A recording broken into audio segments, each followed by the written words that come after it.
Le challenge suivant donc est proposé par Kili Technologies.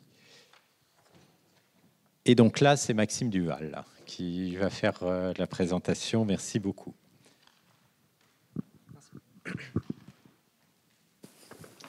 Bonjour.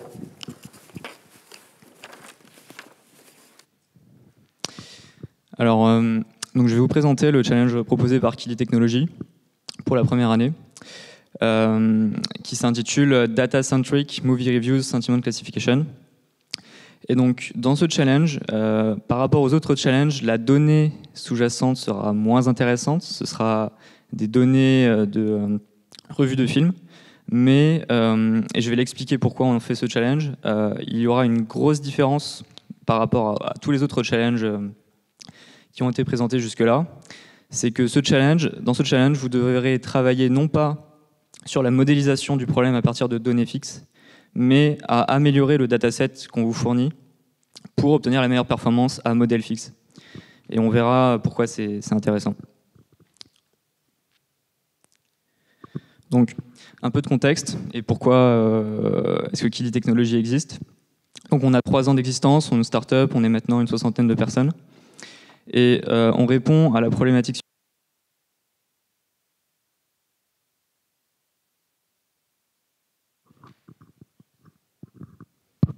C'est revenu. Oui. Donc la problématique suivante qui est que ce qui marche dans le machine learning actuellement, c'est généralement c'est le machine learning supervisé.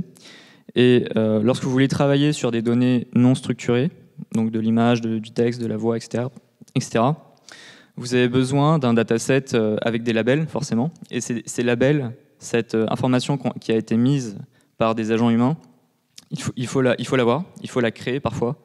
Et même lorsque on utilise des modèles déjà entraînés et qu'on fait du fine-tuning ou de la self-supervision, il y a toujours besoin, in fine, d'avoir un peu de données annotées et propres. Et donc, meilleur, c'est-à-dire plus propre, plus divers et plus gros est le dataset, meilleur est le modèle à la fin.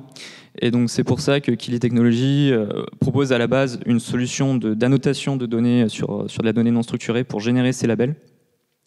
Et petit à petit, on va vers la gestion des données entraînées à l'échelle de l'organisation d'une entreprise.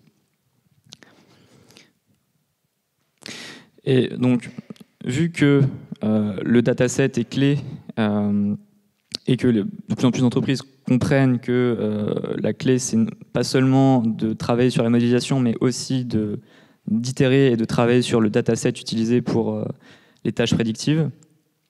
On a voulu proposer ce challenge en tant qu'outil en amont de la chaîne de valeur de l'IA qui permet d'itérer sur le dataset. Donc on a voulu proposer ce challenge pour montrer à quel point les gisements possibles lorsqu'il s'agit d'améliorer la qualité d'un modèle en itérant sur la donnée et pas à modèle fixe. Donc je vais détailler un petit peu maintenant pour mettre vraiment, pour que ce soit bien clair pour tout le monde ce qui va se passer dans ce challenge. Donc je vais d'abord comparer avec un challenge classique.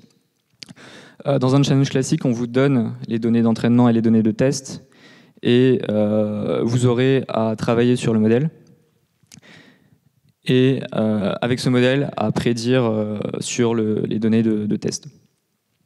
Et donc, dans le challenge tel qu'on vous le propose, vous avez en entrée, on vous propose un dataset, un premier dataset qui aura des problèmes. Et tout ce que vous aurez à faire, c'est itérer sur ce dataset pour l'améliorer. Et en fait, nous, ce qu'on va faire derrière, ce qu'on a codé via une API que vous ne pouvez pas voir, c'est qu'on entraîne, avec ces données que vous nous soumettez, on entraîne une architecture de modèle qu'on vous fournit, ce qui donne donc un modèle qui est ensuite utilisé pour faire des prédictions sur les données de test. Et ces données de test, elles sont cachées, parce que sinon, vous pourriez prendre ces données de test comme entrée et comme training set, évidemment. Donc ensuite, la donnée sous-jacente qu'on a utilisée, on a voulu trouver une tâche qui soit relativement simple pour que vous-même vous puissiez itérer rapidement pendant ce challenge en local. Donc en fait, c'est un dataset de revue de films. On a 10 000 exemples et on s'est amusé à un petit peu à trouver et à les bruiter, donc à trouver des données un peu bruitées, à les bruiter elles-mêmes. Donc ce sera pas tout à... Enfin, il y a un gisement de choses à faire sur ce dataset qu'on vous fournit. Et puis, en fait, vous pouvez soumettre un dataset jusqu'à 20 000 échantillons. Donc évidemment, parce que si vous pouviez en soumettre 1 million de données, le modèle serait meilleur. Donc il faut trouver les meilleures données parmi ces... Il faut optimiser en quelque sorte le dataset. Concernant le test set, pareil, c'est des revues de films. Évidemment, on ne dit pas d'où elles viennent. Et il y en a 10 000. Et le modèle, on vous fournit le modèle et le script d'entraînement qui vous permettra de travailler chez vous sur ce modèle pour voir les performances en créant éventuellement des données de validation à partir de votre dataset d'entraînement. Donc ce modèle, c'est Fast Text, qui a l'avantage d'avoir une performance pas trop mauvaise et d'être entraînable en une minute sur un seul CPU. Alors, les challenges de ce challenge, c'est en fait ce qu'on veut, c'est que vous voyez à quel point de travailler sur le dataset peut améliorer fortement la performance d'un modèle.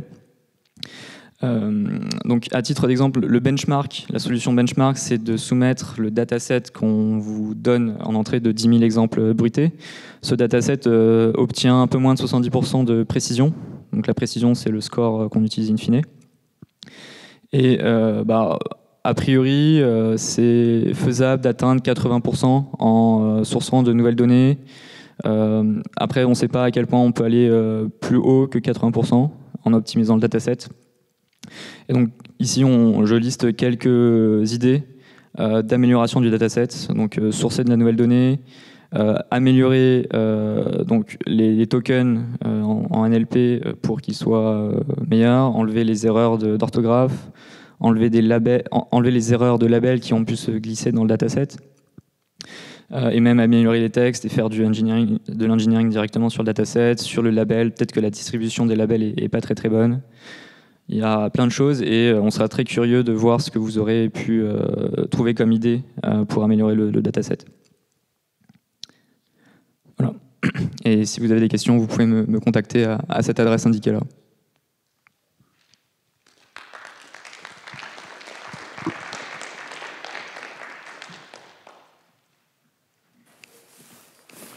S'il y a des questions, oui. J'ai pas bien compris quelle était la target sur laquelle vous mesurez En fait, la target, c'est les prédictions, enfin le Y-test, la catégorie prédite par...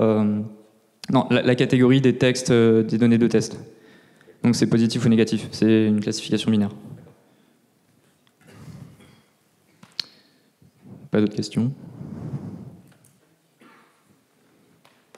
Non. Merci. Merci. Donc oui, c'est un challenge qui est vraiment intéressant parce que cette perspective de data-centric, c'est-à-dire d'améliorer les données, c'est quelque chose, comme il a été dit, qui se développe de plus en plus. Donc c'est une expérience de faire ce challenge dans la mesure où c'est pas un problème de supervisé classique.